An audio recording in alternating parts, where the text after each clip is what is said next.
Il-kumpanija Vitals Global Healthcare li l-gvern ta' aktar minn 50 miljun euro biex tieħu f'idejha 3 sptarijiet spiċċat f'sitwazzjoni finanzjarja diżastruża. The Sunday Times of Malta żvelat li VGH akkumula djun ta' aktar minn 55 miljun euro. Sorsi li huma involuti fin-negozjati tal-beħ tal-isptarijiet bejn Vitals Global Healthcare u l-kumpanija Amerikana li se tixtri Stewart Healthcare tkellmu ma' din il-gazzetta u qalu li fuq il-kodba finanzjarji Vitals illum saret lanqas tiswa Karlin u teknikament il-kumpanija ifalluta. Il-Gazzetta The Sunday Times of Malta talbet lil Vitals biex tiddekjara l-valur tagħha fuq il-kodba finanzjarju u tagħti lista ta' investimenti li għamlet fl-isptar Kering Grek, San Luqa u l-Isptar Ġenerali Tawdex fejn 18-il xahar ilu ħadet il-possess tagħhom għal 30 sena f'dil b'valur ta' 2.1 biljun euro. Madana kollu l-artiklu jistqar li l-kelliema ma batet l-ebda risposta lura għal din it-talba.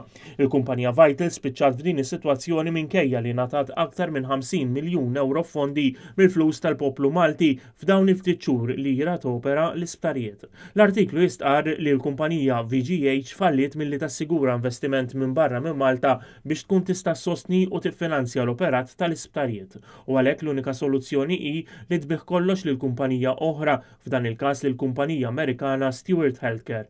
Din il-kumpanija prospettiva l-ġdida Stewart li se tieħu f'idejha 3 sptarijiet jimmexxija mill-ex CEO ta' Vitals Armin Ernst fejn Stewart Healthcare se tassorbi djun kollha li ġarbet Vitals tul is-snin li ammontaw għal aktar minn 55 miljun euro. Ġimagħtejn ilu l-gvern ta' Joseph Muscat ħabbar li Vitals u Stewarts kienu waslu fi ftehim dwar il-beħ tal-isptarijiet bejniethom iżda wara sar magħruf li dan mhux minnu hekk kif Vitals qalu li n-negozjati għadhom għaddejjin.